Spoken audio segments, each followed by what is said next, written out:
Alrighty guys, hello and welcome to the Nexus Gaming Series. I am Jayzon, and today I've got a very special friend with me, helping me cast my first game of Season 4. It's Murda from Regen. How you doing, buddy? What up, Jayzon? It's actually the first time we've gotten a cast together, believe it or not. I can't believe it. Alright, so we are getting everybody in lobby. We want to make sure we get the right crowns here. We're going to hit Adam up with the cap here for the side of StepDads, and I think we might be ready to go. Alright. Oh, we're missing that StepDads logo. It's so epic. I checked it out over on the standings page. It's so good. I love it. It'll go up just a little bit before I swap over, but there is still that 2-minute delay. But either way, both of our teams are ready to go. So we are going to head directly on in to draft number 1, which is going to be played out on Cursed Hollow. It is Team Maroon versus StepDads, and we've got this matchup coming at you for the A Division West. Cursed Hollow, our first map here, Murda. What do you like here in the current meta? Oh man, you guys know what I like. I love playing Dahaka, and I think this is a really cool Dahaka map. I would not expect an early pick Dahaka here, though. Playing the safe poke game, macro play. You see a lot of teams do that. Other teams want to be very aggressive here. It looks like a Phoenix is being hovered as the ban, which is obviously the hero you don't want to play against. So I don't mind seeing that ban here, Jason. Yeah, and Phoenix, of course, was allowed into the Nexus last night for the Nexus Gaming Series. And he's been out now for 2 weeks, and so fair is fair. Time to let him in, even though feels a little bit overpowered. He's got a lot of safe poke distance, a lot of damage for the fact that he's such a secure hero in that ranged role, and a lot of teams have just not been wanting to deal with it. Yeah, when he can just flip around with his warp and be right in your face or be right out of your face, he's so elusive, and the shielding makes it so you can never damage him. It's really frustrating hero to play against, and I'm expecting that Blizzard's going to have a little bit of a surprise for us tomorrow when the balance patch comes, but expect to see those Phoenix nerfs come out. Yeah, and I wouldn't be surprised at all to see a couple of different heroes hit with the nerf bat, but we've also seen some high priorities on the 2 best healers in the meta, which has been Stukov and Malfurion. There's been a couple of tanks that have been going forward in the meta, Garrosh and Diablo, but we're going to see the Medivh ban coming out here from StepDads, so a lot of cheesy things that you can do here on Cursed Hollow. Medivh they're going to throw out the window, but Tracer going to be the first pickup for Maroon. Yeah, and it sucks for StepDads because they just got rid of Medivh, and Medivh's one of those heroes you want to have up against Tracer to get the Force of Will to block out any of that Pulse Bomb damage. So they're going to have to find something different to do here up against that. I really like that pick there from Team Maroon. Yeah, which there's a couple things you really like to pair with the Tracer. We'll have to see if StepDads want to step in and try and take away maybe the Malfurion away from the Tracer, maybe try and pick up a Varian before this next ban phase to try and counter her out. But also, we'll have to see how Team Maroon responds to some of the Tracer changes we've seen. They changed her auto attacks a little bit, took a little bit of damage away from that Pulse Bomb, making her a little bit less of that all-in and try and get the kill and a little bit more of the sustained poke, annoying hero that she's supposed to be. Yeah, she's like even more sustaining now when she's getting her damage out on you. Like I feel like she can just stick even better after the rework. Right. The Pulse Bomb Quantum Spike is still really good, and I think you're spot on. The Variant pick does come down, Jason. Yeah, so they'll get the Malfurion to deny that Tracer Malfurion combo, all that extra healing and sustain to be able to keep her in for a while. Variant Taunt has been very strong, especially post these changes, where he now gets his heroic at level 4 and then gets that pick between the Juggernaut and the full protection block at level 10, which is still a big power spike for him. But Varian's a real hero now. It used to be you didn't have a real tank until level 10. Now it's kind of like all other 9 heroes aren't real heroes until level 10, and Varian's the only one at level 4. Yeah, and you know, he does have to wait to level 4, which really isn't that long, right? But usually that first tribute's around that area, so we'll see with the early game if Team Maroon can pressure him and get a little bit of a lead. And oh, my boy Dahaka, look out, the dinosaur's coming, boys, and he's going to be coming to a bush near you anytime. But we are going to see Stukov also being picked up. So once again, if you can't have the Malf, you pick up the Stukov before the second ban phase. You avoid yourself that awful support chokehold where you at least want to get one of these two top supports. And it's still pretty good for Tracer. You could put that healing pathogen onto the Tracer, get a little bit of that sustained healing, and then if she gets in trouble, you can just go ahead and pop that trait, give her a big burst heal, and let her continue doing her thing. Yeah, that's going to have to be what they want to do. One of the things I'm seeing that Team Maroon doesn't have right now is a lot of wave clear. They have Dahaka, of course, but he'll be splitting his solo lane. Tracer's not going to do the job, so I think Maroon needs to make sure they get some sort of mage probably to help there. So we'll see what they want to do. Maybe even like a Jaina might work to give you the Q to poke out these tribs a bit as well. Diablo ban though, it seems fine to me. Seems fine. Yeah, Diablo is very, very strong, especially on this map where on Cursed Hollow, you can find some pretty good angles for collapsing into terrain, getting that stun.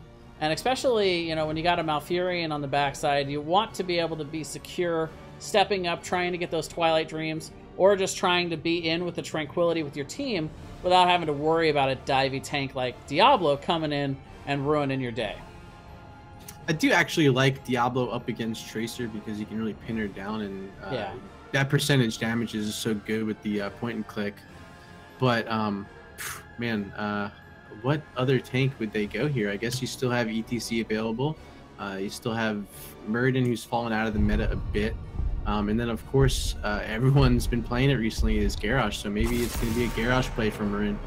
Well, and for StepDads, they may not even want to consider another main tank. They might be looking for just another frontliner for their solo lane.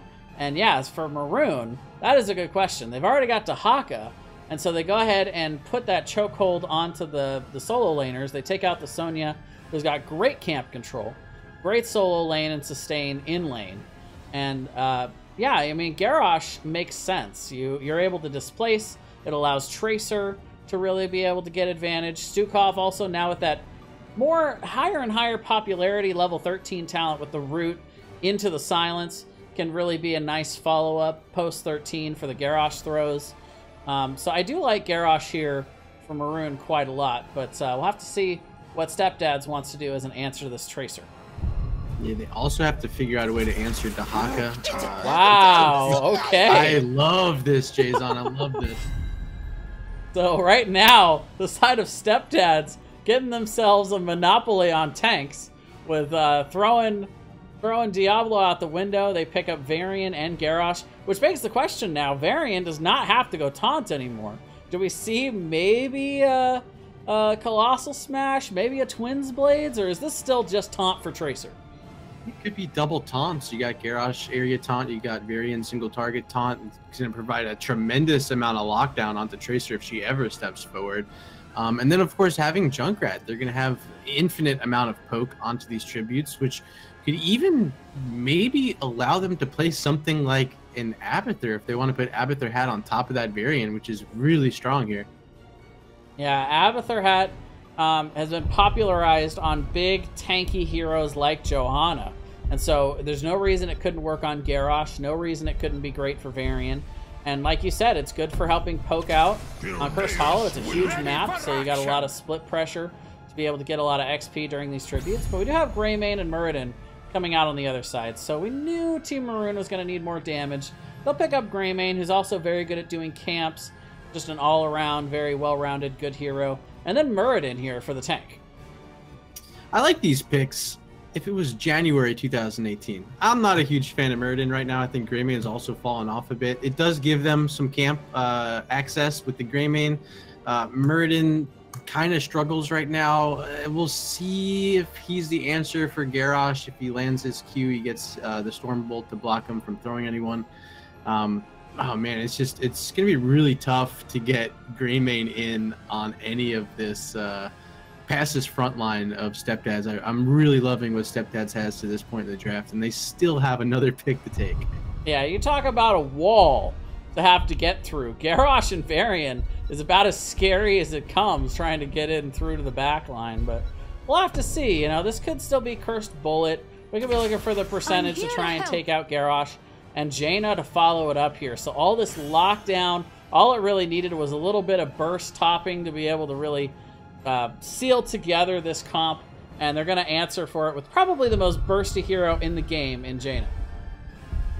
It's going to be great. Bacon is going to have all of his free will to do whatever sort of damage he wants with the lockdown that this team has. The roots, the 2 taunts, if they want to go the second taunt with Varian, it's going to be really, really tough for Team Maroon to deal with Jaina if she can stay safe in the backline. Yeah, so the only question is, can the Tracer find a way around these 2 big frontline tanks to be able to get to the ooey gooey center of StepDads comp here? We'll have to see. Cursed Hollow, you do have the ability to flank, to take some interesting angles, but now with Varian and Garrosh, could be rough trying to get through that wall of defense if they just post it up on both ends. And of course, Jaina does get her ice block late in the game, so if you do get a bomb on her, she's going to be able to save herself. So it's going to be a tough job for Coca-Cola playing the Tracer to get through any of this. Like you said, it's you know, we'll see what happens, Jason. Yeah. All right, so we are loading into Cursed Hollow. This is going to be game number 1 of our best of 2 series here. So I'll get those logos and everything back up here in just a moment. But first, let's go ahead and introduce our blue team. On the left, it is going to be Team Maroon. Coca-Cola is going to be on the Tracer. Space Bacon is going to be on the Stukov. Samuel is going to be on the Dahaka.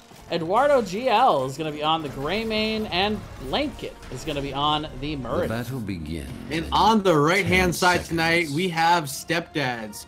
Playing the Jaina is going to be Bacon. Woozy is on that Junkrat. Dr. Holiday, the support tonight on Malfurion. Valise is going to be playing Varian. And rounding it out on the Garrosh is Adam SK. All right, so we're just going to go ahead and put this up in mid for just a second. You want to call this for me, buddy? I'm going to fix all of these things here. So one thing I want to note is we have Bacon up against Space Bacon. And I don't know if you've ever tried Space Bacon. I sure haven't, but regular bacon is pretty darn good. We'll see if the space kind is any better.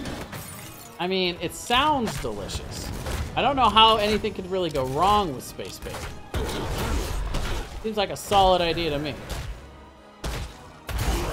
It's like teams are looking to get ready to move along the map to probably get over to these camps early. I see Varian going to set up against the Haka, and Jaina's already at the bottom.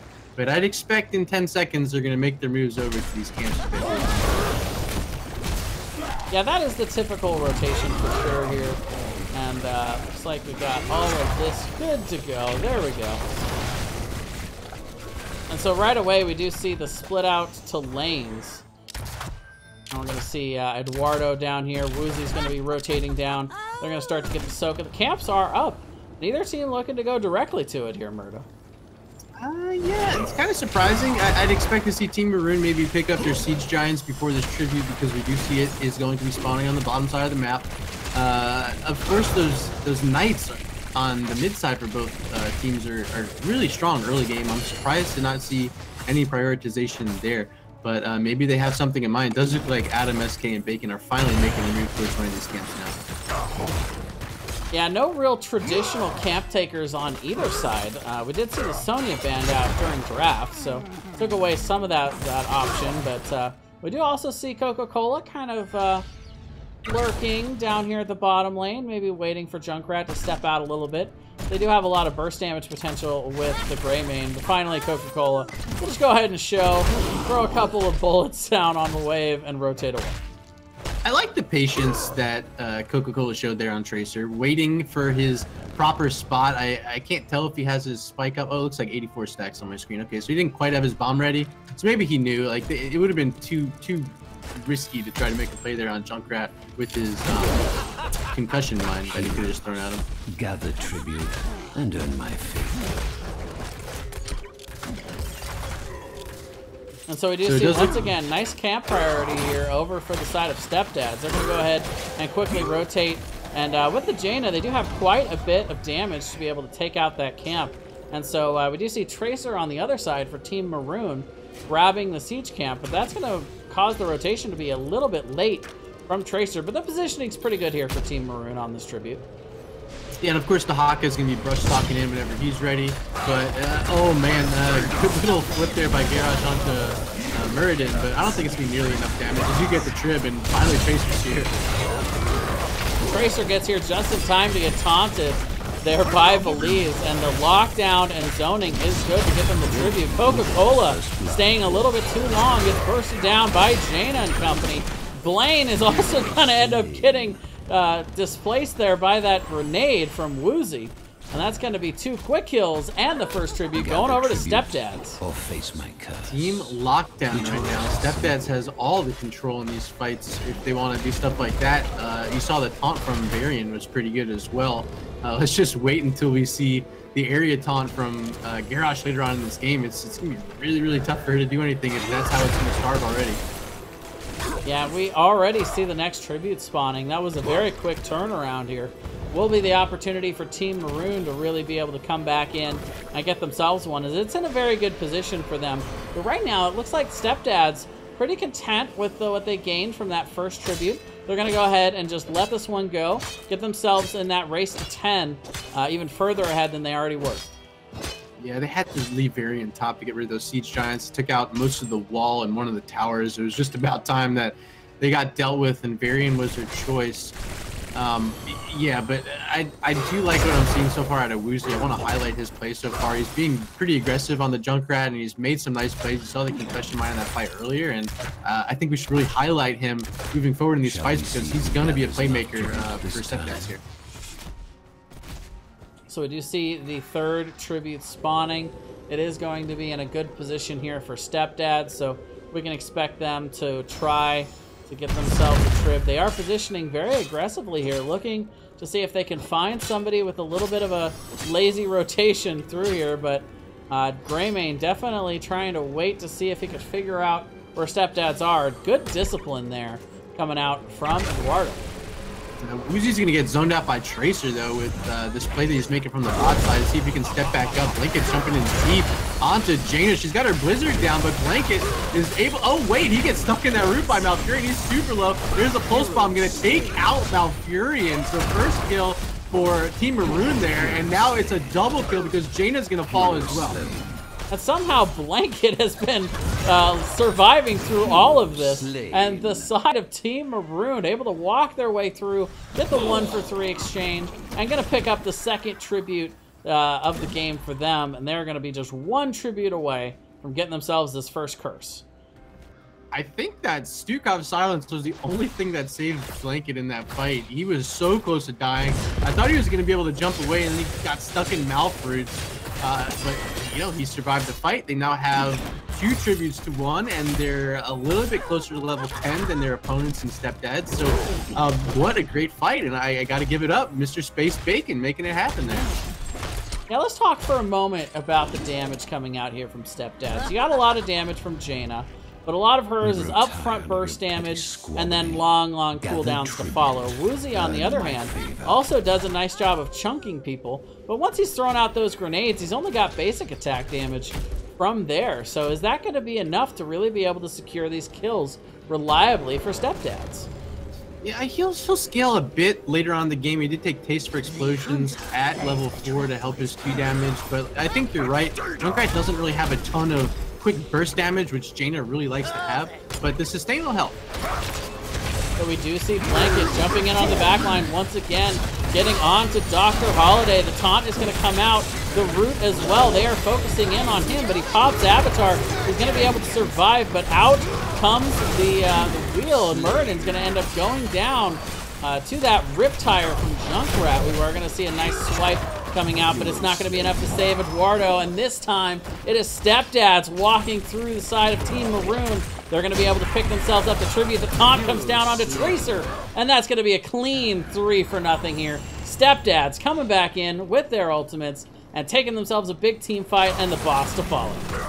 Adam SK throwing kids left and right. First he threw Felice forward, his Varian player, and then he said, Tracer, I got you in my grasp, and Varian's right there for his taunt and lock her down as well. What a great play. I'm not a huge fan of trying to contest his boss right now, but it looks like Samuel's ready to go. Yeah, they do have the grenade on the point. They will be able to blow them off there. Belize actually steps off of it for just a second. We will see the Twilight Dream coming out from Dr. Holiday, but the boss is successfully taken. Coca-Cola, though, is going after Malfurion on the back line. He will turn around, though. Garrosh and Varian fall. The front line is down, and Bacon is in no man's land back here. It's only a matter of time before Tracer finds him. The Stormbolt will be the deciding killing blow there, but now with the boss pushing, they're going to be able to defend this. Should be a pretty easy tribute capture, with Jaina not going to be back in time here for this trip. Poor Bacon on Jaina, trying to hard in the middle of the lane, and the minion said, no, we got you. This is definitely going to be a curse now for Team Maroon. This is an easy pickup, even with the Junkrat there trying to poke it out. Great blocks on his grenades by Blanket and Coca-Cola. So curse number 1, and it's for Team Maroon. Yeah, I like how you brought up the point about not really liking the call. They got the boss, did StepDads, but they had to pay for it here. And whatever the cost is going to be what this first curse loses them, which right now looks like it's going to be the bottom 4th that's being sieged down. The defense is here for StepDads, but they got to remember that this fort is not helping them at all. The wave is going to be decimated with all these 1 HP minions. They are looking to go in. Nice 3-man knock up there by Adam. The silence comes out for a second. No, and then a complete whiff there on the Warlord's challenge, so that's not going to end up functioning too well. And for now, it looks like it's just going to be a standoff here in the bot lane. They will end up at the fort. The Haka is all alone mid, still no response at all, and he's working on a keep wall all by himself, and that's probably going to be destroyed with those minions there. Oh wow, Garrosh is going to fall, so that's going to give them now opportunity to continue pushing this bottom lane if they want, because they should have some minions joining the fight here pretty soon as well. Perhaps now. And Dahaka gets the entirety of the mid keep front wall. Both of the forts go down with nice minion wave forming in the top as well. But overall, StepDads don't lose too much from that. You know, you talk about these early curses and how much they can end up snowballing. They're about 2 levels behind, but this is definitely recoverable from StepDads, especially with them having 2 tribs and being able to maybe threaten a curse on this next one. And it's just smart play here. They had the tanks anchoring pretty well, and now you see Muradin wanting to get eyes on that top boss, and he has them. He knows that StepDads are not there quite yet, so it's going to give his team a little bit more time to continue their pursuit of getting these camps. Their knights are already going to be pushing down mid. The Haka is in full speed mode, just moving around those knights as well.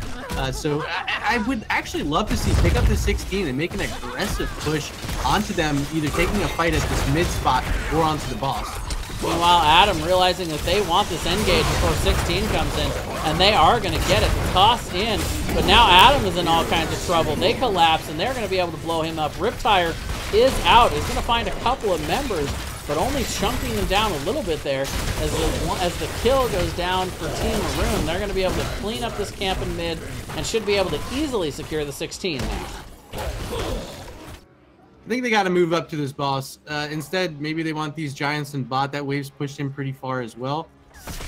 You got to take this advantage. You have 16s, and you still have Garrosh down, so getting this keep wall is actually going to be pretty solid because it is their boss lane, and later on in the game, it's going to be much easier for them to get the boss on the bottom side than the top side. So I actually really do like this play, but I want to see them siege with these giants right now with the 16 advantage. Make the fight come to them instead of backing off and letting the opponents catch up. Yeah, definitely the safe play. It does look like, for right now, Team Maroon is going to be rotating up towards this tribute. They definitely don't want to risk giving the tribute over to the side of StepDads at this point, giving them all that free XP and the ability to catch up on level. They also can keep an eye on this boss, so, you know, it's a little give and take. It was definitely a more high-risk, high-reward call staying at bottom, but they're just going to play it safe and look to maybe catch somebody out in a rotation here in top. They are fully set up at this trib right now. Stukov's going to be the clicker, it looks like, and Coca-Cola and Samuel are very far ahead in these bushes, waiting for anyone to show and give his team complete vision. And we are going to see the face check here by Adam, and he is going to find that monsters are lurking in the bushes. And I'm not talking about Dahaka, as we do see another kill going over to Team Maroon. and now they are starting on this top boss. Finally going to be played, and the full team from, Team Maroon here, they're going to have this without any sort of issue. They do have to now worry about getting down to distribute, only 25 seconds, and the really only form of getting there is going to be Dahaka in time. It's going to give StepDads time to have their own setup available here. I want to give a huge shout out to Bahamut Gaming for the huge host. Welcome everybody from what I'm sure was another excellent NGS match that Bahamut was casting. But welcome. We are in game 1 here for Team Maroon versus StepDads here in the Division A West. And it is going strong. Boss pushing here in the top. On the bottom lane, we're going to have that contestant over the tribute. 1v1, and this could be going on for a while. So we'll take a look at the top as the side of Team Maroon has gotten through the wall and are going to be looking at trying to secure themselves the first keep of the game. This keep is probably going to go down. They don't have a great siege team outside of the gray main, so if he can get in there, which so far he's playing very safe because he knows his Jaina's going to be a problem. Coca-Cola taking a ton of damage, has to be zoned out, and now the zone is onto Blanket with those roots from Malfurion, and Adam looking to land his stun, didn't quite hit it. So this keep's actually going to be saved, and now we really do have to look at bottom, because if StepDads can get that curse, that's going to help them really catch up in this game. But Varian just gave it up, though. Yeah, without the level 16, I think that's the right call from Valise here. They didn't want to give up yet another pick over to Team Maroon and continue to snowball the levels. You got to give a little bit of a victory there for StepDads, defending that top keep, preventing these catapults from spawning in the top lane. Now they can get 16 and be able to contest on the same talent tier for this next tribute. Contesting on the same talent tier will be huge and could make a big difference, because we now have Banner of Ironforge from Varian, which can help a lot up against the Greymane and the Tracer. Really, all of their enemies have that physical damage that's been doing a lot of work on them, so we'll see if that changes anything. And then, of course, we do have endless nades coming from Junkrat, so that'll help there too. So we are going to see StepDads sharking around, looking to see if they can find anyone, and they find Dahaka. The Tunneling Claws is going to be able to get him somewhat to safety here. The Tracer, though, taunted in the top, the recall by Coca-Cola as the damage coming down on Dr. Holiday in the back. The isolation does come down as well, but the Twilight Dream will come out and secure the Tracer kill with the help of Junkrat there. The Riptire coming out, Dahaka falling. The taunt comes down onto Blanket as he's in all kinds of trouble. Woozy taking a little bit of damage there from Eduardo, but now the members of Team Maroon are on the retreat. They're on the retreat, and Woozy is in hot pursuit, can probably keep them dismounted if he can find them with one of these Qs. Not going to be able to do it, but this is a curse for StepDads, and they're moving right onto this boss to help push them through this bottom lane right now. Once again, the curse is going to be the prize of choice here for StepDads as the curse is down. The camp is still pushing in top. Could actually end up possibly securing this keep. I think it's actually, there it goes. The keep lost here for StepDads, but the minion wave should be able to take care of it in terms of protecting the core. The boss is captured, and now the side of StepDads are going to look towards evening out the keep count here on bot. This is a boss and knights at mid, which they have to be responded to. So StepDads is going to have an opportunity to freely destroy this front wall on the keep when the boss arrives. This should even up the game in terms of structures, at least keeps down, because there is going to be a very difficult job right now to stop this, because it is full health and they are still cursed for 10 seconds. Yeah, and level 20 not quite here yet for the side of Team Maroon. The taunt is going to go down onto Adam. The stun and the root as well, but Garrosh goes down in return, a 1-for-1 to start off this team fight. The boss still very healthy as he's going to start wailing away at the core. Dahaka goes down. StepDads looking for the finish on the other side. They've got plenty of room in that top lane before the Winians come in as a factor. And we are going to see the core falling 50%, 40%, and it looks like StepDads are going to secure themselves a win here in Game 1 on Cursed Hollow. Wow, they even did it behind the entire game. That last curse and boss sealed the deal, Jason. What a patient strategy and patient macro play here from StepDads. You know, you think back to that little 1v1 in the bot between Varian and Dahaka. Variant stalling long enough to give StepDads the time to defend the top keep in the 4v4. They come down as a team with their 16 talent tiers. They take a big fight, and they just snowball the rest of it from there. What an excellent comeback here from StepDads. They found what needed to happen, and they made it happen. So hats off right now to StepDads on that comeback victory. And I'm excited to go to game number 2. Where are we going, Jason? There's going to be Towers of Doom. So if you thought this one was a knockout brawl, just wait until the biggest PvP map in the game comes into play here as we go on to TOD. No core rushes here. Can't core rush it. There are some very interesting strategies they can pull out. I want to see what these teams have for us. I think some of the heroes we saw in game number 1 will come back. I think that Garrosh is going to be contested. I also wouldn't hate to see the Junkrat again. I thought he played really well, Woozy, playing that Junkrat. A lot of damage coming out for sure from the Junkrat. And just in general, it's another good map for him with the ability to poke out and do a lot of stalling in terms of being able to deny those altar captures. Yeah, absolutely.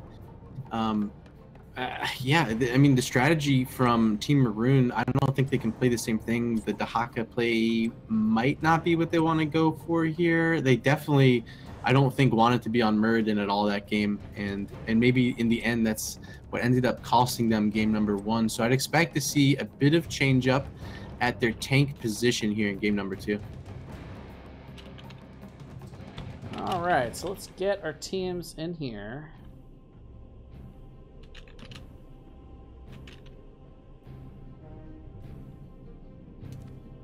So this was the map pick also of Team Maroon. So we didn't actually go over those. We had StepDads winning the toss. They banned out Dragonshire. Praxis Holdout was banned out by Team Maroon. We had StepDads, of course, taking us this last game to Cursed Hollow. And now it is going to be Team Maroon taking us to Towers of Doom. Oh, I guess I put that in lobby. Whoops. Would help if I put it in NGS, wouldn't it?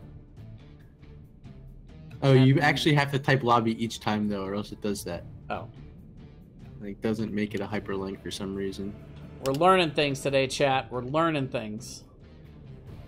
Yeah, players.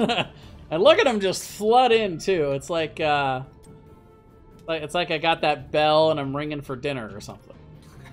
Just come running. All the dogs coming for their kibbles. No, that's when you shake the bag. That's.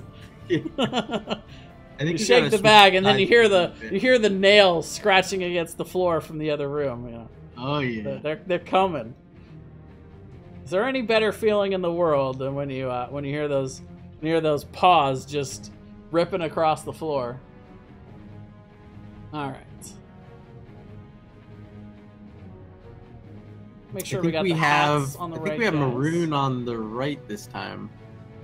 That is true. Get those swapped.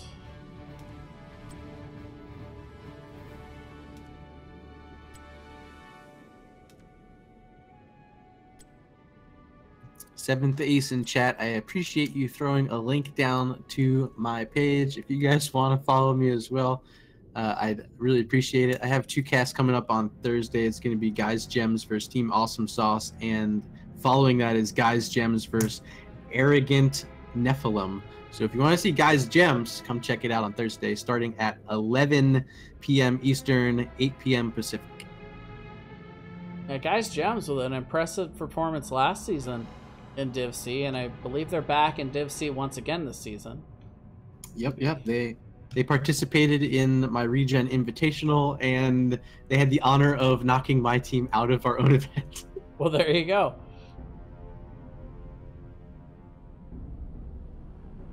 Just confirm that both of these teams are ready to go. I think we need Ref 2. I think we're good. That's a good point.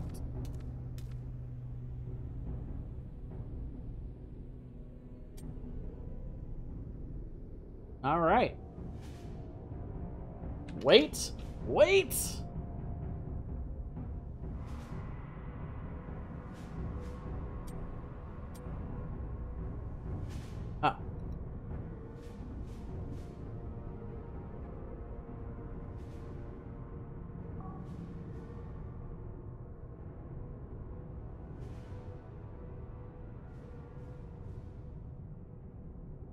All right, well, we will just wait for just a second.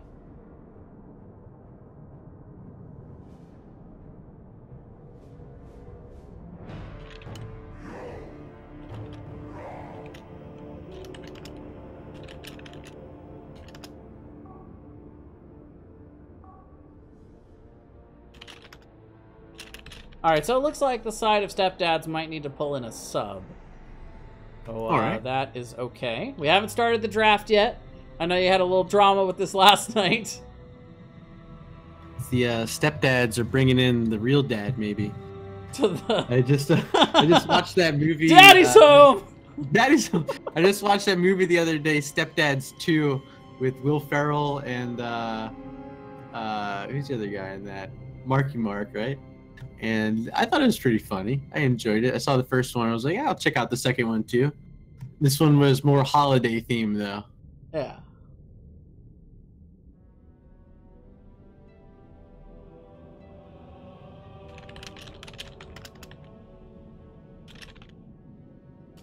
All right, so we'll give the side of StepDads just a couple moments here to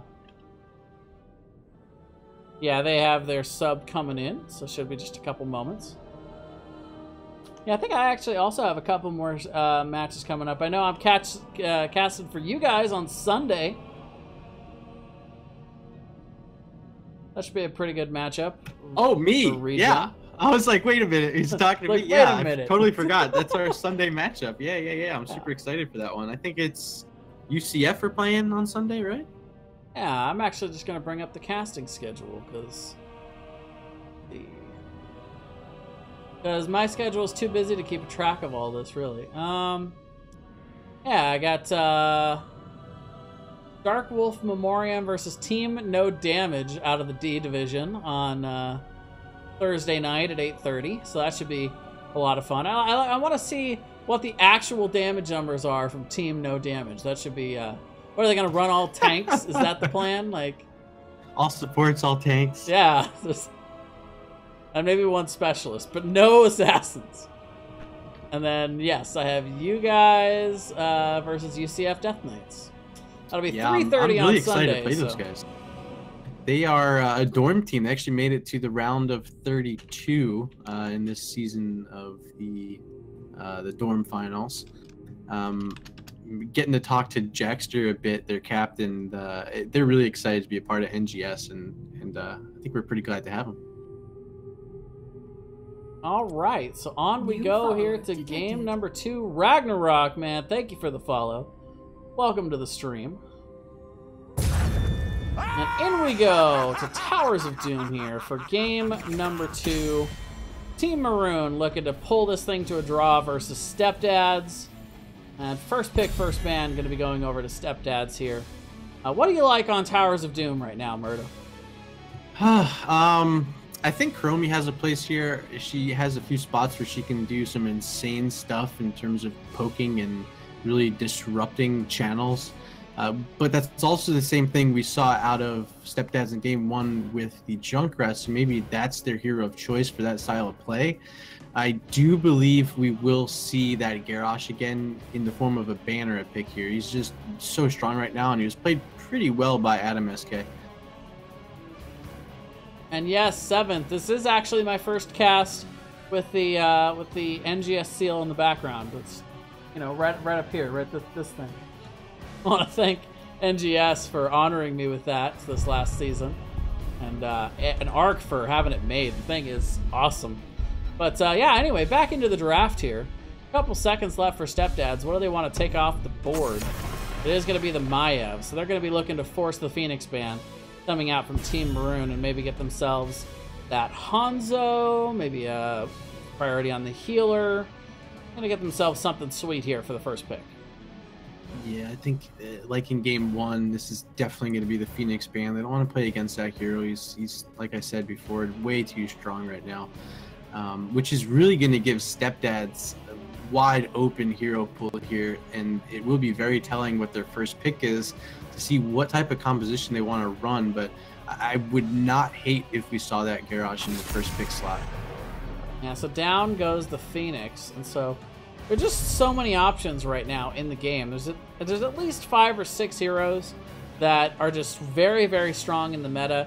And it doesn't even really matter that much which one you get, because it forces the response. There's always 2 really good heroes on the other side.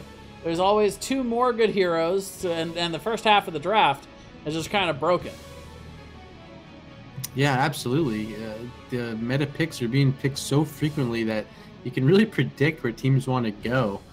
I really, again, I would be really shocked if they don't want to get the Garrosh right now. But they had some strong play out of their other players, so maybe they have something a little fancier in their pockets right now, and it's actually going to be Medivh. So this is that fanciness I was talking about. Yeah, so very good counter to the Tracer Pulse Bomb. Very, I'm not going to call it a cheese hero, but it gives you some different kind of strategies in terms of how you want to do your rotations, how you want to set up your end gauges. Medivh is just kind of one of those wild cards that you could pair a lot of different things with. And one of the first things that comes to mind here on Towers of Doom that was pretty popularized early in Towers of Doom in general is that Kidnap comp with Stitches.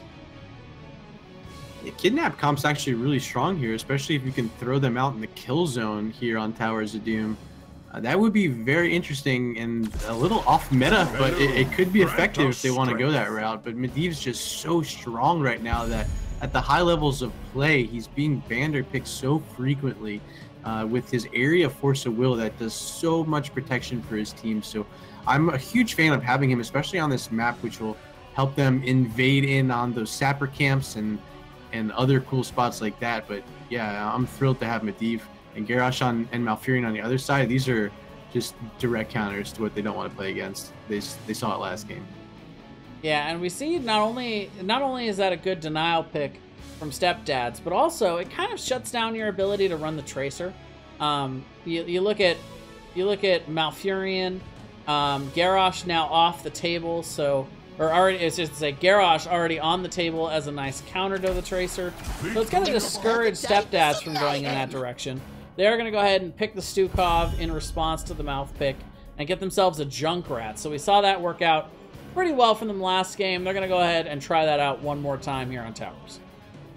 Yeah, perfect pick. I mentioned either Chromie or Junkrat, and they want Woozy again on Junkrat. I think it's very smart for them.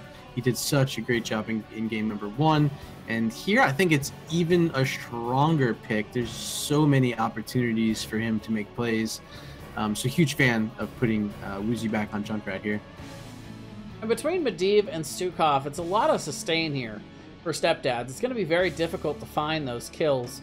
Garrosh and Malfurion already suggest a lot of control and CC potential to be able to try and isolate somebody.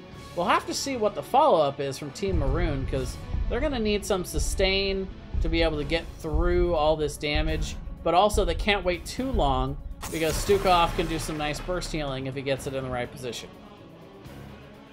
Stukov will be able to do a lot of disruption to Garrosh as well if he gets his silence placed well. Like we saw in game number 1, there's a few times where Team Maroon had the Stukov putting out some good silence. As I mentioned early in the game, there was a huge one by Space Bacon that shut down a fight, and they ended up getting a triple kill. And I'm expecting the support here for StepDads to try to replicate what they had played against them in game number 1. So I'm a huge fan of Stukov. Obviously, he's one of the strongest 2 heroes in the meta right now, along with Malfurion. So glad to see each team got their support before these bans here, Jason. Right, and it's been a pretty classic pattern to try and get the Malfurion Stukov. It almost begs the question, why not ban one at the beginning? But they're not quite that tier level of priority, because people really don't like to play against Maiev and Phoenix. But we do see the Sonya ban coming out once again, this time by StepDads. So we're seeing a lot of mirroring here in this draft number 2. Yeah, so similar to game number 1, except a lot of heroes are starting to switch sides a bit. Let's see, who do they have in game number 1? A Varian and the Jaina. So maybe those 2 heroes are getting picked here. Yeah, it'll be interesting to see. And, you know, we saw Greymane picked up by Team Maroon last game, which seemed to work out decently for them. It is a good follow-up to Garrosh with the burst damage that he can bring to the table. But at the end of the day, they're going to want something to be able to get to the back line. So we'll have to see, because if they're putting all the eggs in the Garrosh basket to get heroes isolated, the side of StepDads can just kind of sit back with the Junkrat and the Medivh, poke at their leisure, and just try to not get too close to them. Yeah, exactly. Every death comes along. Having Junkrat is such a huge benefit to stop that Garrosh making that play. We do see Dahaka once again. As I mentioned in game number 1, my favorite hero. He's able to do a lot here. You might not think it because it's one of the smaller maps, but he can double soak. He can get up to tribs or the altars quickly. If you want to have a fight at the bot and you win it, you can just send them right up to the top, so you can almost always secure both of them if you play it right. And of course, having Hanzo provides them with a huge amount of engagement with his Dragon's Arrow, as well as the poke damage, which they desperately need, having this heavy frontline Garrosh and Dahaka right now. They need some way to poke the StepDads off of these altars when they're trying to channel them. Yeah, and I like Dahaka a lot here too. I think it makes a lot of sense to get globals on this big map, even if you're just getting a little bit of extra soak before you rotate somebody down to the trib. But at the end of the day, we're seeing a lot of priority on controlling the area, on the area denial here from Team Maroon. They should be able to zone pretty well on these, and we're going to see Thrall and Anubarak. So full dive coming in now on the front line from StepDads, as Anubarak can get to that back line, try and get to that Hanzo, and it probably is a direct response to that Hanzo, who does very good when he's able to sit in the back line and just poke and poke and poke and put out the damage, but he does pretty terrible when he's disrupted. He sure does do terrible when he's disrupted. The only thing I'm worried is if Anubarak gets his armor lowered, so maybe the Q build here from Hanzo would do a lot of work onto Anubarak. I'm not sure, but yeah, the Cocoon could make a play, but there's not like a great Cocoon target either.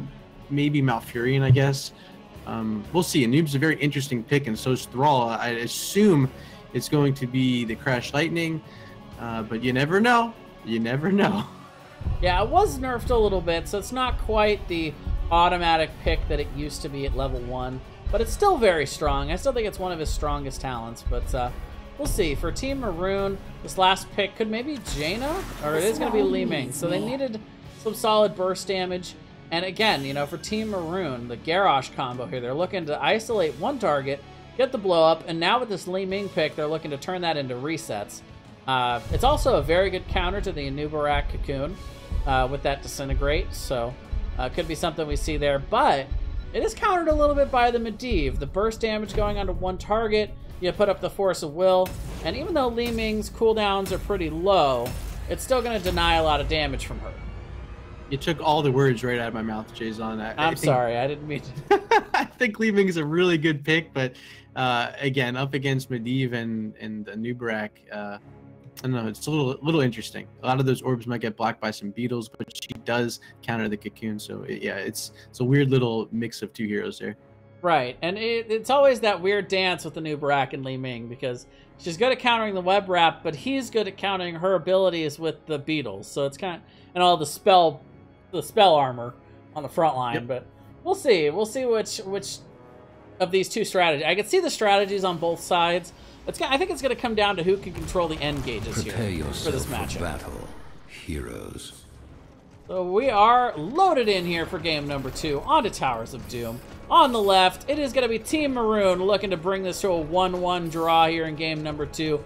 It is going to be Space Bacon on the Malfurion.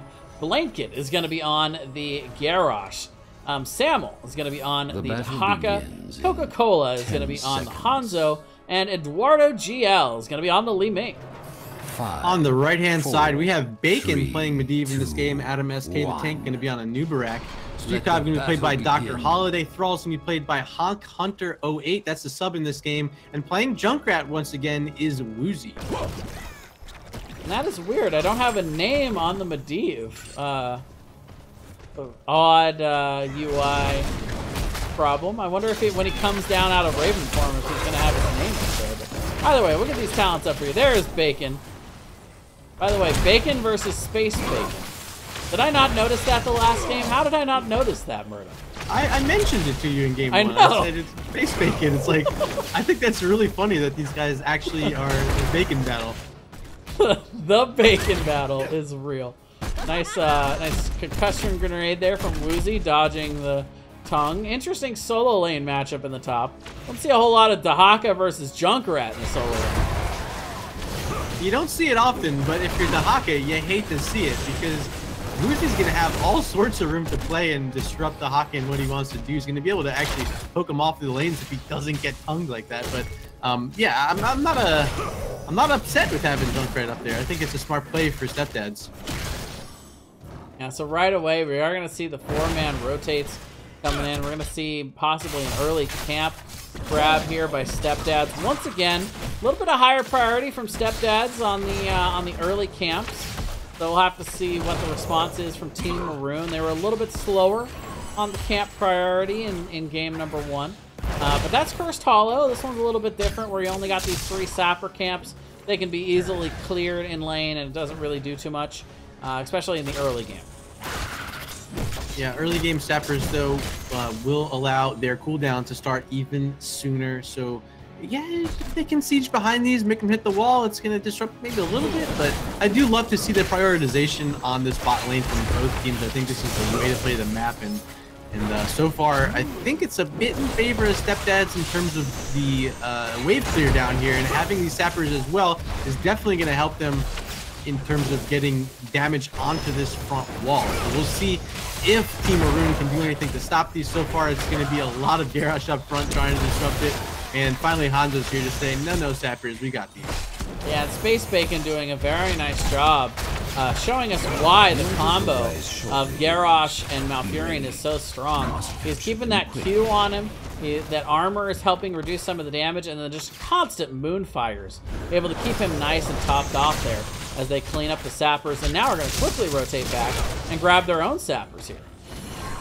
Yeah, they do have sappers now during this altar phase. Up top is going to be Junkrat and the Haka. I think they're both going to trade, so really the action's all down here on the bot side, Jason. Yep, so both in the top lane going to go ahead and grab their respective. And this is going to be a rotational advantage, though, for Team Maroon. As the Haka can brush stock directly here, and you see it right in that back bush, going after the backliners. Hook is going to fall down, but very nice force of will there by Bacon, able to force that away. Adams, though, gets tossed back there by Blanket, and that's going to be an easy first blood going over to the side of Team Maroon. Coca-Cola in the back will be able to cap the altar, and that's going to be an early 4-shot advantage for the side of Team Maroon. I am Lord. Yeah, great job by Blanket in that fight playing Garrosh. The toss and the stuns were on point. Of course, the Haka with his aggressive brush stalk into that front bush got the early tongue on the Thrall, which really disrupted the disengage that was trying to be attempted by StepDads. So securing the first blood of the game, it is going to be Team Maroon. We're going to see Coca-Cola on the Hanzo going into the early Q build here. Going to be giving him a lot of extra wave clear. This isn't a map typically where you see a whole lot of priority on camps, and you know, it's only really the boss that you can get any real value out of that scatter arrow build. So I like the priority. Wave clear here is pretty important to be able to stay ahead in the lane rotations and be able to get a little bit of siege pressure out. And it's also very good up against a Nubrak, as I mentioned earlier. I think it's going to disrupt Adam SK from being able to stay in fights long. The armor reduction, they did not take. They got the spell power, actually. Meanwhile, we will see, once again, very, very healthy health bars here from Team Maroon, as a lot of sustain coming out. Stukov gets caught a little bit too far. Reset will come in for Eduardo. Does have the Calamity now at 7, and Bacon gonna have to portal the rest of StepDads on out of here. It's gonna be a second kill going over to Team Maroon, and now they should have a pretty nice positional advantage for this altar, but Stukov is up now. If the side of StepDads want to try to contest this, they can. But for now, it looks like they're gonna be zoned out a bit here, and they're gonna be giving another 4 shots over to Team Maroon. Space Bacon right away onto that altar. They get the other 4 shots. Oh wow, good flip on the thrall. The roots don't connect. Hunter able to walk away with his life, but that was very dangerous. And a very well executed combo there by Blanket. Unfortunate is that Malfurion was back on the altar, wasn't quite in range to land the roots perfectly, but great attempt there by Team Maroon. And now they get yet another Sapper Camp out of it. Putting the fear of Garrosh into the members of StepDads. And once again, the toss, the immediate knockup afterwards. What a nice silence here from Dr. Holiday in response to disrupt some of the damage and allow the Burrow Charge out from Adam. Burrow Charge was finally a success there from Anubarak. It hadn't been earlier in the game, but now they have to be ready in this bot lane, protect against these sappers, because once this bot lane is taken over, if it is taken over by Team Maroon, it's going to be a lot more difficult to get back in this game, already being down 8 shots here in Towers of Doom, and these pumpkins are getting ready to charge right now.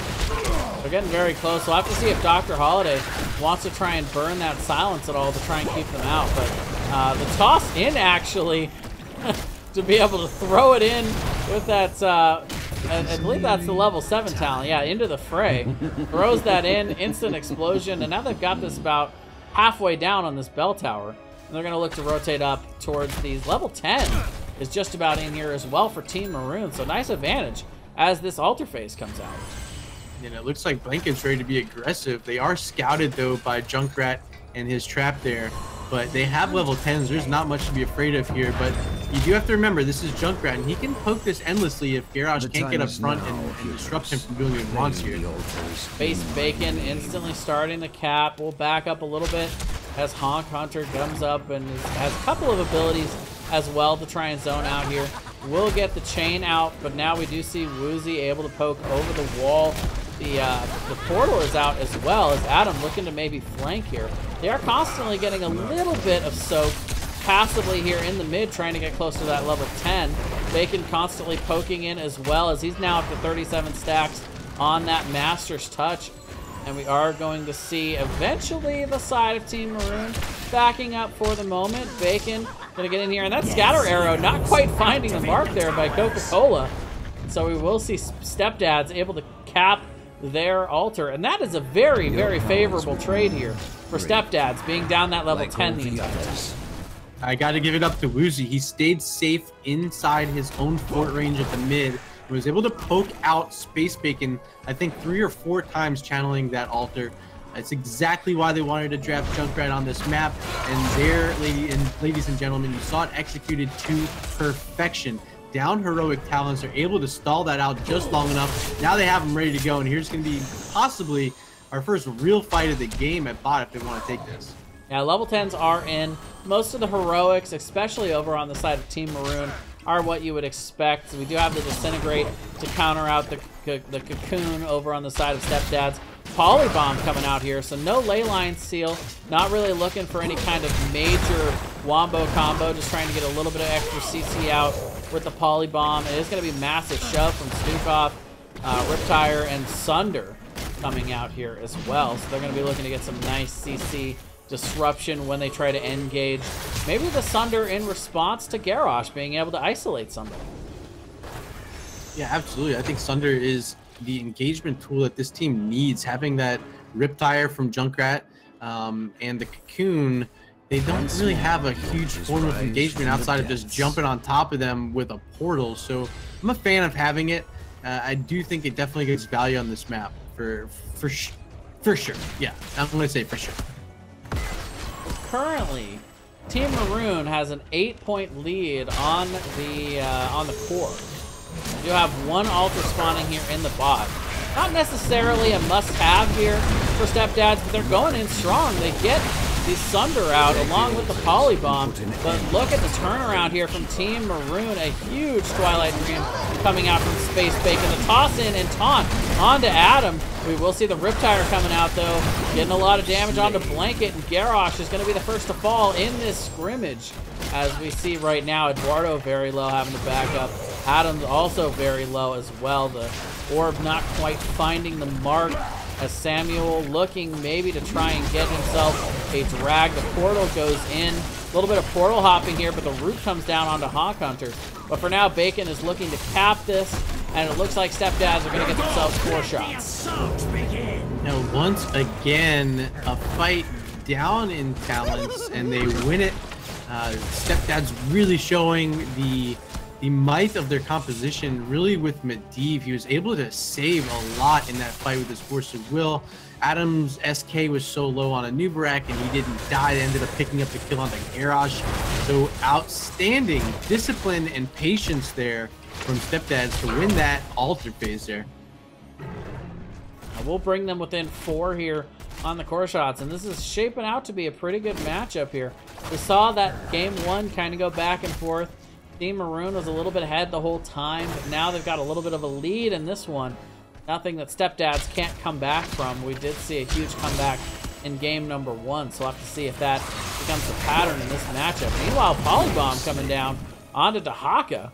It'll be a very nice pick here for StepDads, but we should see Team Maroon back as 5 here before the next altar phase, which I believe should be the triple altar phase. We do see them up now with the mid being the 3rd, and so we'll have to see how these teams want to prioritize, as they're going to be on even talent tiers, and be our last 3 altar phases in this match. And this could be a real chance for StepDads to get this game tied up. They just have to control 2 of them right now. We see everyone down at the bot. They're going to get these sappers, and they're going to make a priority here to get this one at the bottom side quickly. But Dahaka, we see, as mentioned in the draft, is going to be able to get all over this altar phase and potentially capture 2. But we do finally see Junkrat moving along with that Ripper Air quickly to top. Activate them. Yeah, quickly rotating up there to top. Will be able to get himself that cap. So once again, they will trade these top ones, and a bit of a defensive positioning.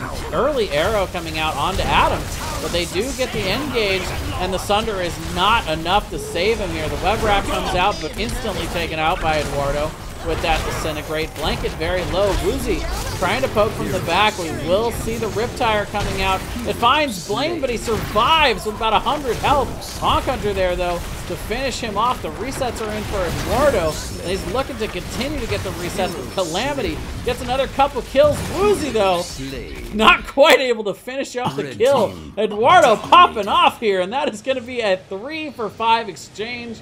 Team Maroon coming out big time here on Towers of Doom. Edgardo. Wow, the Medivh had it so shut down with that area circle of protection, Force of Will, and then it was just 1, 2, 3, 4. You're all dead. Hit the floor. Like, oh my God, Edgardo, what the heck, my friend? That was insane. Even the Calamity at the end, finishing off the Junkrat. Solid play there, and they really needed it because they were starting to lose that fight, Jason. Yeah, it was very close. You can tell that these teams are not far off in skill level, because none of these fights have just been complete dominations. It's always been punches back and forth, and just a little something extra from one of these teams, or even just from one of these members, like we saw there with Edgardo. And we will see Samuel getting the drag here. Adam will be able to burrow charge out. Polybomb coming down from Bacon, going to be easily isolated out and taken away. Nice defense here, though, is that we did have those sappers pushing into bot, and they'll be able to easily defend their altar. But look at the rotation here from Team Maroon. They're going to look to rotate quickly to the mid and get a little extra something up here, maybe. Just got vision of the entire team of StepDads, so they know they're exactly here near this bottom altar. Positioning will favor StepDads with this altar phase spawning, so we'll see if they can maintain it. Looks like Stukov's gonna say, you're not walking through this way, and they still have, I know our cooldowns are all messed up right now, but I think they still have Sundering available too, so the engagement tool is ready from Honkai. So we will see an early Polybomb coming down on the Blanket. We will see a lot of damage and a nice 3-man Dragon Arrow. Sunder in response, though, as the CC is coming out big from both sides.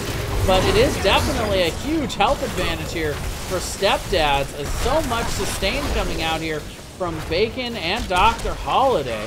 Coca-Cola doing a nice job of poking out that piercing arrows at 16, and Coca-Cola gonna go down to the poison here, as that's gonna be 2 early kills for StepDads. So we see Team Maroon getting a little bit of an advantage earlier, and now StepDads come out with this right hook and are gonna get this back to within 4. They even pick up the garage on the back end, and they are back in this matchup.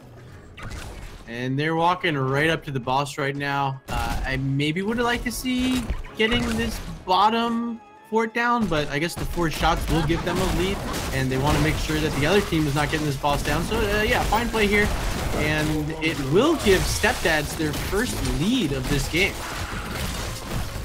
Yeah, the comeback is real here, as they have now found themselves a nice lead, a nice advantage moving into the end game here. And we are going to see pretty much even on level, pretty much even on structures, maybe a little bit of an advantage here for Team Maroon with the damage they have on that bot keep, but we'll have to see where this one goes. Anything in particular that you're looking for in these team fights moving forward? I want to continue to see the outstanding riptires from Woozy. I think those have been changing the atmosphere of these fights a lot. It's making the Garrosh have to respect it, because he's been blasted by it 3 times in this game, and a little bit last game too when they were playing over on First Hollow. But yeah, I think Woozy's really, once again, the player to watch. He really has the highest playmaking ability with the Junkrat if you are StepDads right now, so we'll see if that's going to happen to them. All right, so we do see the Polybomb coming out super early there once again onto Coca-Cola. Not able to find the spread at all. Nice discipline here from Team Maroon as the double altar spawn is up here. A little bit of poke coming out, but the health bar is still being kept up very high by StepDads. We do have Dahaka up in the top, but he's going to brush stock in looking for the root. Instantly grabbed there by Honk Hunter, actually. But the drag in return. Sunder comes out right as that drag happened, though. We did see the altar in the bot captured there, though, by StepDads. Right now, Team Maroon on the retreat. Nice root coming out here from Dr. Holiday, as they are able to root him in the circle. That silence circle. Another big riptire coming out as well as the poke continues. Adam trying to survive on the back end, takes the portal back through the team.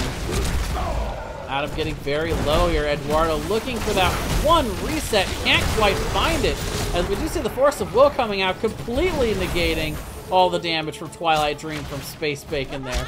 And the poke goes back and forth here, Murda. Back and forth, and they did interrupt the Twilight Dream once. They weren't able to get it that second time, but instead it was Medivh with that circle of protection, saving the entire team from the damage. Adam SK is falling low. There's Edgardo looking for it, but now he's going to be rooted by Thrall, and Honk Hunter's looking for some blood, and finally it's captured, and both of the altars go over to the side of StepDads. So now they are practically on match point. If they get one more altar, this game's going to be over, Jason. Adam SK with that huge stun spikes to interrupt the disintegrate instantly. Eduardo had him dead to rights there, but as soon as that stun came out, he was able to burrow charge away safely, and Eduardo never found the reset in that matchup. Both teams looking at level 20, and that could change the entire scope of the game here. Towers of Doom, you never really know what's going to happen here. It is one of those maps where it is never over. You cannot directly attack the core, so there is still plenty of opportunity to see Team Maroon come back in this game. They just need to find their fight, and unfortunately for them, they might need to find it quickly, because 20s will be picked up slightly earlier by StepDads over Team Maroon, so maybe look for something here. Instead, they're going to want to get this pressure back on the bot side, because sappers were picked up by StepDads, and they got to be able to match that pressure here.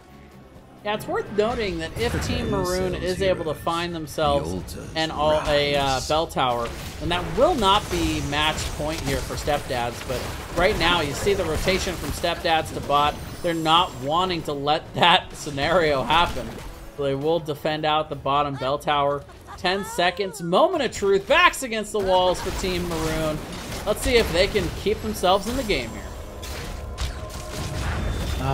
Do you have to watch this Junkrat? They need to put a man on that body because he can poke this altar out if they want to capture it. It's not going to happen, and already we see Medivh pressuring very far forward in Raven form, looking for some sort of engagement tool. Has the Polybomb available. Of course, they have the Sunder, which will probably get ripped right about now. There's going to be a quick disintegrate to get rid of the Cocoon, and this Blanket, and the members of Team Maroon falling low, but there it is. Edgardo once again has a reset, has a double kill, and right back into this game. It's gonna be Team Maroon right now, and they're still looking for more. The tongue gonna miss by Dahaka. Disintegrate trying to connect, but there's the Rip Rare to get Woozy back to safety.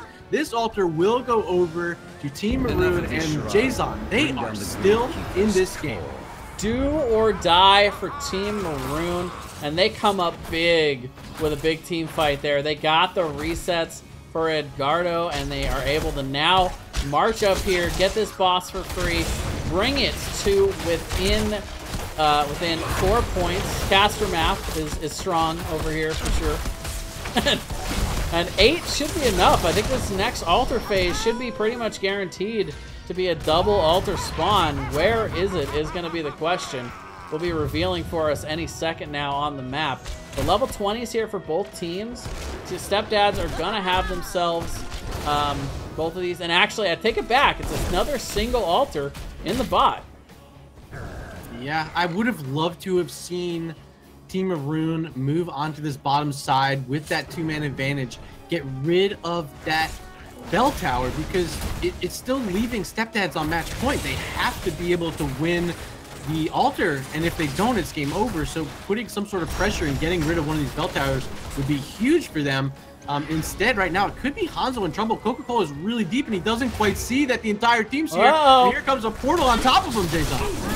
And the Polybomb is going to come out as well, not allowing him to jump over the wall. And very nice stun to follow up the Polybomb by Adam. And that pick is disastrous here for Team Maroon. The only saving grace is Dahaka's up top right now, securing that bell tower, so it will not be game. It'll only put Team Maroon at 1. So heads up play by Dahaka, pushing that, knowing that all of the members from StepDads are down there in the bot lane. So now if you're StepDads, you got to find a bell tower, and they're looking to maybe getting here on the bot side. There's going to be a Cocoon onto Gyarados, quickly disintegrated by Edgardo once again. The tongue landing on Woozy, and there goes Junkrat. He's fallen for the first time in this game. And now it's all about Team Maroon because they're looking to get this leaving for more resets. The huge Polybomb, though, going to get the kill onto Gyarados.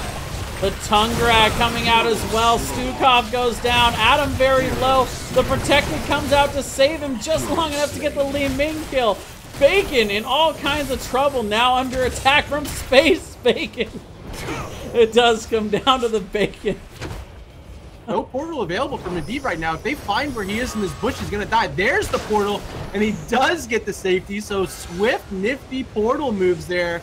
And a little bit of hidden camouflage in the bush, able to save his life, which they desperately need because this is going to... I mean, no, I guess they can't contest this. And it's now going to be a lead for Team Maroon into this late game, and both teams are ready to win on the next altar phase. StepDads smelling blood in the water at bottom there, taking the fight that they're supposed to take 5v4, but once again, Team Maroon backs against the walls, say, They come back into this game, and now they have a lead. This is 4 for 3. The next altar captured is going to be the end. The boss not up for another 2 minutes. So there's just no way that the boss is going to end up being the deciding factor here. We will see a little bit of a trade here. And, well, actually, 3 sappers coming into bots. This is something that StepDads can't afford to ignore down here. They certainly cannot, because that is all the life their core has left. If they're not here to defend this properly, it could be game over, but they are here in defense. Junkrat has the huge bombs, but very, very well played into the fray, throwing one of them over the line. So now they're at 2. There's a drag onto a Nubrak. He's stunned out hard. Armor reduced by a lot. The 10 reduction by Hanzo. They're looking to kill a Nubrak. They're not going to get it. I think they used the Dragon's Arrow. I didn't see it, but wow, what an engagement. They end up getting one of the sappers across, not 2.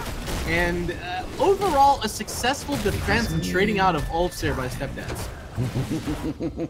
1 minute on the boss. 25 until these activate. We are going to see StepDads grabbing back this bottom bell tower.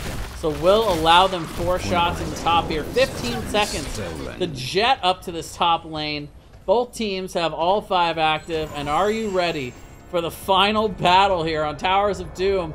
StepDads, Team Maroon, who's got this space bacon in the back? They can't Look get the space bacon right now. They can't get there.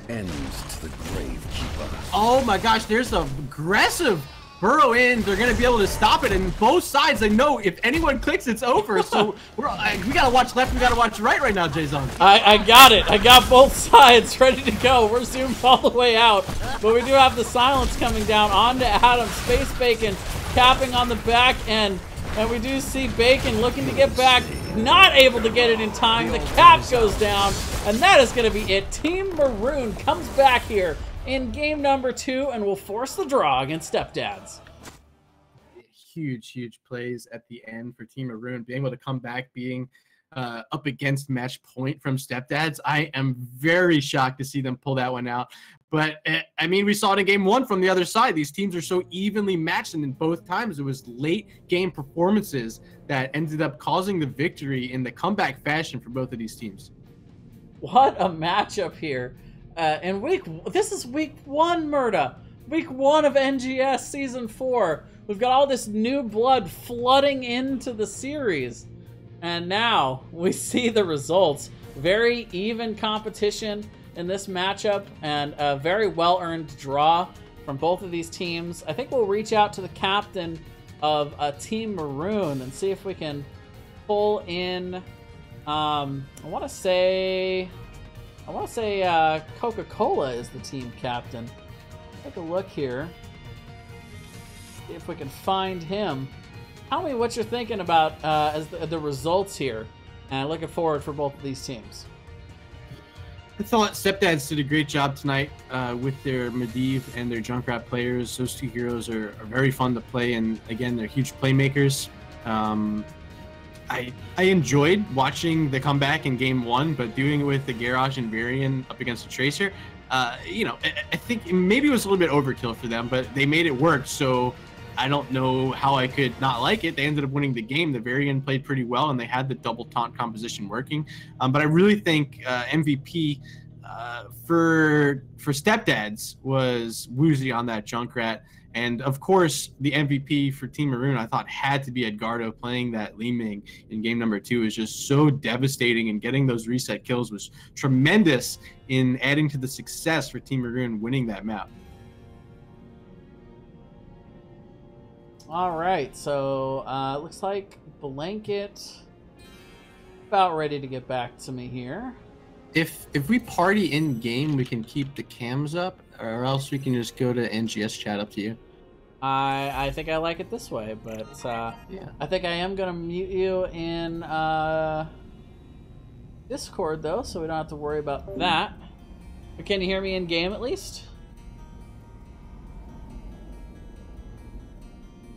Murda, where are you?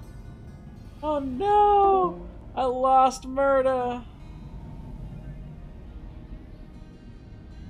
I knew this was gonna happen. This never works. It never works right, chat. Okay, let's get Blanket in here anyway. Why can't I invite him? I don't know. Technical difficulties, ladies and gentlemen. I am not sure what to do. Let's see. Let's get back over here at least. And you can see I've lost Murda over here too. It's a sad day, ladies and gentlemen.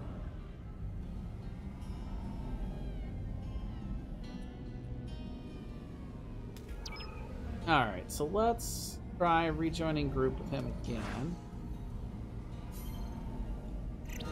Can you hear me now? Hey, there we go. Okay.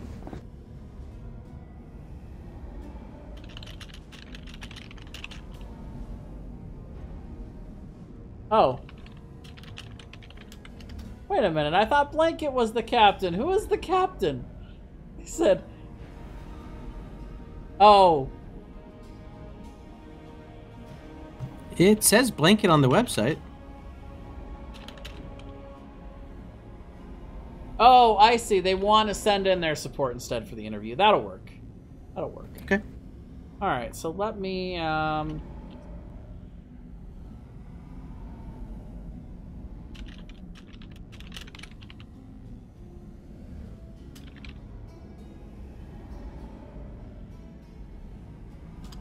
I'll tell you what. I'll just have him send me a friend request, and we'll drag him in here. That seems like the simplest solution to me. Okay. Cool. Yeah.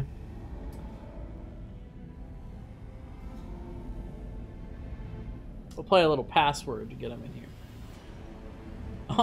Oh no, they're seeing my ranked profile. Go away. We'll see Phoenix instead. How about that? Hey, gold's pretty expensive. Hey, you know, it's not. Is it more or less expensive than platinum? I'm not sure. Diamonds are certainly the.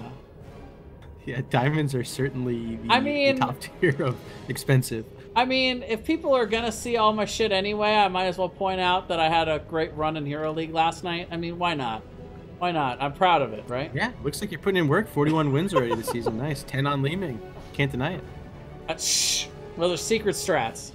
Just, you know, it's not like anyone knows that as a ranged carry, I would have Li Ming on my roster, right? No, but lots and lots of fun in Hero League last night. But let's see if we can get this interview underway. Yeah, I don't even know who I'm looking for anymore. Like, anybody could just send me a friend request right now, and I'd probably just bring him in, cuz. Do we still have the Discord call up? We don't, but we would also all have to be friends with each other in Discord to do a... Well, I was just saying if you wanted my camera up there right now while you have the thing going, but it's fine. There we go. Space Bacon is already in a party.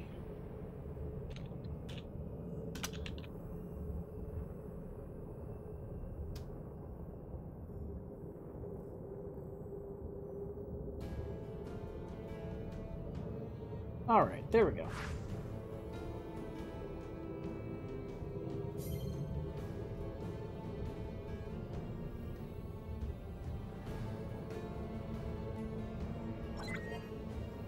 Hello. Hello?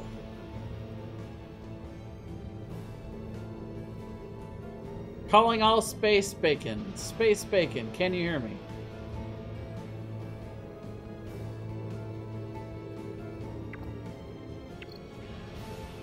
Oh, I had his volume lowered. Maybe I can hear you now. I cannot hear you, Space Bacon. I apologize. I hear you now. Jason, can you check your volume? Oh, that's what it is. It had it at... Why did it have it at 0? All right, one more time for me, buddy. Can you hear me now? Is this working? Yes. There okay, it is. Okay. This is that. I wonder why I don't like interviews. But hello, welcome. Congratulations on that game. Very close series. Tell me how you guys are feeling after your matchup tonight. Well, we were feeling kind of scared going into that second game. The first game didn't go exactly how we wanted it to. And then that second game obviously came right down to the wire where whoever channeled the altars first was going to win. Like, it didn't matter if we both got them. Like, it was whoever got it first. So both teams were sending weird stuff to stall. So we're kind of coming down from that right now, from a really intense finish where it was really down to seconds. Like, if they finished a second before us, we would have lost there. But yeah, we think we played better in the second match, but still maybe not perfectly. There's still a lot to improve on. Yeah, so both games we saw wins in comeback fashion there. On Cursed Hollow, it was StepDads who had the comeback win, getting the curse and the boss, ended up pushing out the core for the victory. But game number 2, you guys were also up against a match point. You're able to come back in that game. So what's your thoughts on late game battles and these comeback type wins? Is that something you guys want to do often, or what? I obviously would not like to do it very often. I would prefer it if we could just get control early game and then maintain that control. I think the Cursed Hollow game, we maybe had some opportunities that we gave up. Maybe times where we could have been a bit more aggressive. I think we had some level advantages that we didn't really make use of. and then we kind of lost our lead there, and then they came back with just some really strong team fighting. Really lots of, I'd say most of the team fights came down to zone control, really controlling where the fronts of each fight were, where we would try to go in somewhere, and like the first game, we try to get pressure with the Tracer on what we thought of as the like back or side of the fight as we moved in with the rest of our team, and then they'd get us there. But late game, they really started to pick us apart in team fights, whereas early game, I think we had some solid macro play, but then late game didn't take advantage of a lot of the leads we got there. Yeah, no, I totally agree. Obviously, getting the victory in game number 2 makes it all worthwhile. But I think you're exactly right. Like game 1, it was really tough for Jaina to get past the double taunts and that beefy front line of Garrosh and Varian. But I do think you had the lead most of the game there, and it really could have gone either way in terms of who won that, especially having that first keep down. But outstanding play in game number 2. Let me talk a bit about Garrosh though, because we did see him picked up from StepDads in game 1, and you guys got him in game number 2. Is that a hero that you guys like playing, or is it just let's follow this meta that's evolved into having him being such a strong tank? Well, we liked playing it. Our tank player had some experience on him from before, but we hadn't played Garrosh until recently. It did take him coming back into the sort of popular meta for us to pick him back up. And we think he's really strong because of the prominence of the sustain healers like Malfurion and Stukov, who can really keep Garrosh at that like low health where he's going to be getting a lot of value out of those heals. In addition to the fact that Garrosh is just a very strong support, the moves he can pull early game with throwing people around with the stuns, he can get a lot of picks, and then he's just a very solid tank with obviously a taunt is great peel. And then, like I said, the sustain healers really enable him to get a lot of value out of his trait there. And we think he's a really strong pick. He's up there with the top picks right now, and it kind of went back and forth in those drafts. All right. Well, thank you very much for joining us. Congratulations once again on coming back in that incredible Towers of Doom match. A great series overall. Do you have any shout-outs that you want to make before we sign off for the night? I'd just like to shout out our university, Texas A&M. We're Texas A&M Esports. We competed in Heroes of the Dorm, and now we're here to learn and hopefully get better and do even better in Heroes of the Dorm next year. So go Texas A&M. There you go. There you go. The school pride coming in. We've got quite a few of these teams hopping in, so it's very nice to have you guys in NGS, and welcome to the group, and we look forward to seeing you guys next time. Yeah, thanks for casting. It was really fun. Hey, Absolutely. I got one more question before we go. That's fair. You played up against Bacon tonight. Which one's better, Bacon or Space Bacon? Well, I really think the altitude comes into play here, and Space Bacon just is better. Space Bacon's better than regular bacon, and I'll stand by that. Thanks, man. Keep standing by it. I think it's worth. Thanks for joining us, and yeah, we're gonna close out. But thank you very much for coming on, and have a good night, man. Thanks, you guys too. All right, so Murda, if you don't mind, I think we want to get your lovely face back up on the screen for the finish here. This button. There we go. I think we're almost there. Maybe. Loading. You see the lovely look at that face. Look at that circular loading face of Murda. Oh yeah, it seems like Discord's a little laggy right now, no? Oh, first week problems, man. I'll tell you. Yeah, let's try just dropping that party. I might be lagging it. That's okay. We'll just do the voice. Why not? That'll work out. All right. But either way, thank you very much for joining me. It was quite a fun cast tonight. You are welcome to come back whenever you want, Murda. You just say the word, and you got a home here, man. You got any shout-outs? I want to shout out these teams tonight. They did an outstanding job. We had an amazingly even matchup. StepDads and Team Maroon. Very well played. Thank you so much for having me on tonight, Jason. I had a great time. It's the first time getting the cast. I thought it went pretty well. If you guys want to follow me, check me out, twitch.tv/RG. You can see my little name there below my what should be picture. If you want to follow me on Twitter, there's my Twitter handle at TeamRoto2003. And again, check me out Thursday night, 8 o'clock Pacific, 11 o'clock Eastern. It's Guys Gems versus Team Awesome Sauce, and we're gonna have a second match right after that. So if you want to see me, guys, check me out there. Again, Jason, thank you so much for having me on. Yes, thank you very much, Robot Murda. I appreciate it. You're right, man. Discord lagging out hard. But either way, we're going to finish it out strong. Thank you very much for coming out tonight, guys, having some fun with us. I'm going to toss you over to yet another Nexus Gaming Series match right now. Over on Ghost Doug's channel, we've got Division B West action. First pick Nova versus Subject to Change. This is a match that I actually want to go watch myself, so I'm going to send you guys over there. Thank you all for coming out for the Nexus Gaming Series. I'm Jason, he's Murda. I'll see you guys next time. Have a good night.